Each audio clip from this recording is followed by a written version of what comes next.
So, hello guys, Johnny here, and in this video I'm going to show you how I made this kinda retro vintage stylized poster art, and I will probably split it into two parts because otherwise the video will be too long, and I will cover all the stuff, the line art, the coloring process and the textures.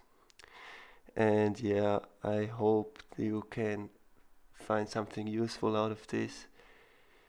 And yeah, I'm really excited to show you my workflow, and I also include all the mistakes I made during this piece because that's also a really big part of it.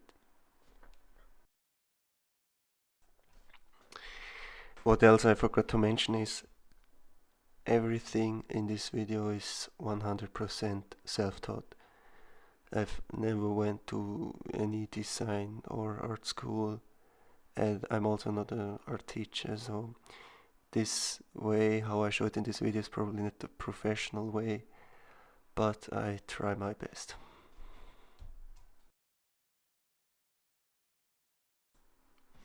So the first thing I will cover are which brushes I'm using. I use a brush pack called Craftone. Um, Unfortunately, it's not for free. I paid around 35 euros for it. You can just go here, choose the software you're using, Procreate, and users. For me, it's only me, so one user, and yeah, I bought it there. But if you don't want to spend any money on brushes, there's always a free option somewhere. So yeah, that's what I use for brushes.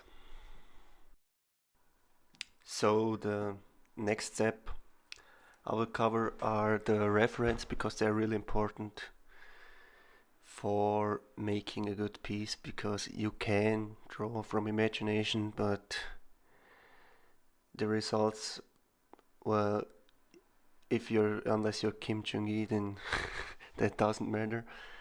But using reference will help you a lot on your journey to get a better piece. And yeah, here I already have some recommendations for helmets, because here, for example, these glasses are the same I used in my piece. So what I usually do is I'll look at a bunch of stuff, and I will, after a while, if you look at the same stuff and the stuff you like, you get it recommended more often. So when you go on Pinterest, you already have a huge collection of all the pictures you're interested in. So that's a great tip if you don't want to waste too much time finding the perfect reference for your drawing. And another thing is, I used this picture because it had a good lighting, and the face gesture looked kind of sick, so that's what I chose for the cat. And usually it starts with an idea, and I just thought, what do I like? So I like cats, and I combined it with these like World War II helmets and motorcycle helmets and steampunk stuff. And with those two, I pretty much created this piece. So here we are in Procreate, and I assume most of you already know how it works. It's very user friendly and easy to use. If not, just go on YouTube and search for tutorials. And also, I put in some music, it makes me flow and I can work better with that. And yeah, let's start. I usually start with the sketch, and I choose the pencil brush because it also has a very nice texture, and I never delete the sketch. I always keep it because it's worth gold in the end, because it can you can put it in the background, and it can make your drawing really pop. Also, I put down on the left corner and right corner, I put the reference I'm using for this piece. So yeah, the cat, and I also find a pretty good um, hair, cap, helmet, and glasses. So I thought those two would fit really well together.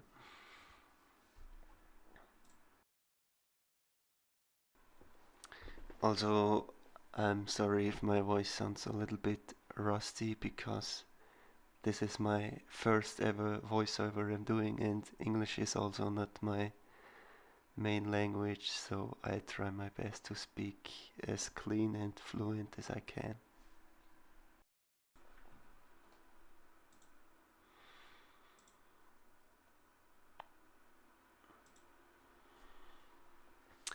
And yeah, the sketch is pretty rough. I just try to nail the main features of the face, and also the cap and the glasses, and combining those two. And yeah, it's just you build a feeling of what looks good and what not, experimenting around, cutting things out, putting it in the correct position, and it's also a lot of experimentation. And yeah, I don't want to speak all the time, so I'll put some music in the background and let you see what I'm doing, and I will pause on the important changes and stuff, and will speak over that.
So I also made a little cigar, and I thought it kind of looked cool, so I just let it there. And as you can see, I do a sketch, then I lower the opacity, and I make a new layer and draw over it, because this way um, all the sketches and everything combines together. And I don't know what this phenomenon is called, but the brain tends to fill those gaps with detail, and it just looks way better. And that's why I probably do one sketch, lower the opacity, draw over again, lower the opacity, and I do this 3 to 4 times, and it really makes it look way better.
So as you can see, I finished the sketch and I changed the color a little bit because it looks way better. It's boring to always have the same black color.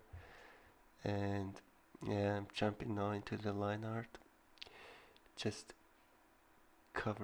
just drawing over it. And as I said, don't delete the sketch. It's really worth a lot in the end because it just makes everything way cooler, and especially if you go for a retro vintage style, it also makes it a bit more rough, and that's what really gives it that um, style.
So I'm just focusing on the line art now, sometimes keeping an eye on the reference, but I tend to be in a flow and I stop looking at the reference and do things, add things on my own. And that's also what I like on the face, the hair, which gives it a bit more personality, and the scars on the eyes, and the folds between the eyes, which gives it a bit more serious look. Also, I try to go for a bit more cartoony style, which I exaggerated the facial expression a bit more, and also adding a cigar and the tongue makes it a bit more cleaner and cooler.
So I'm just adding more detail, like the dungarees and the t-shirt.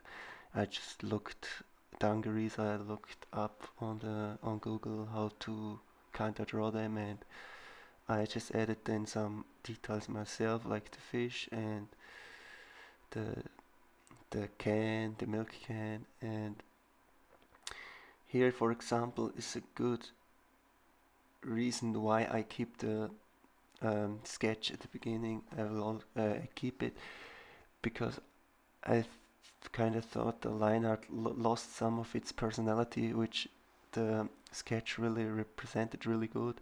So I got back at the beginning and got the sketch, laid it over the line art, and just fused some details together that I get um, this face which I was looking for again. And yeah, it kind of worked, and I was pretty happy then at the end. I also had a little bandage, and yeah, it's almost done.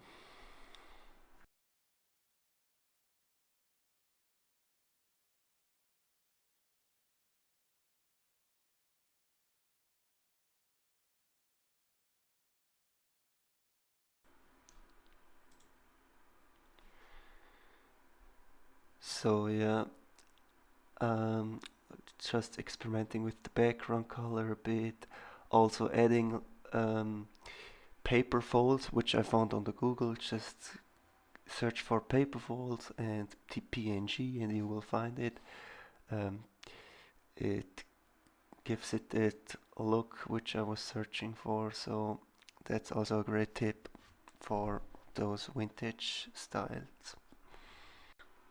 Also, if you have the Craftone brush pack on the effects category, you can just, I always 100%, 90% of the time, I take a white color and go the effects and add some paper grain and some small, um, I don't know how to call it, but you see it when I zoom in a bit to really get the texture, which is a classical way of representing old vintage posters.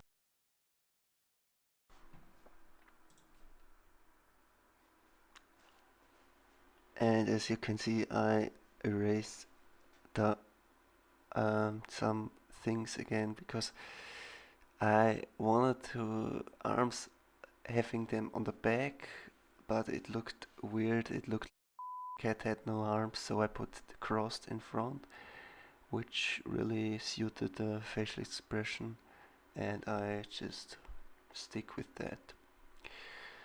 Also saturating a bit with the muscle and joints because it's a cat, and I just draw. It took me a while to get them correct, but the end it might not be 100% anatomically correct, but it looked good to me, and that's enough.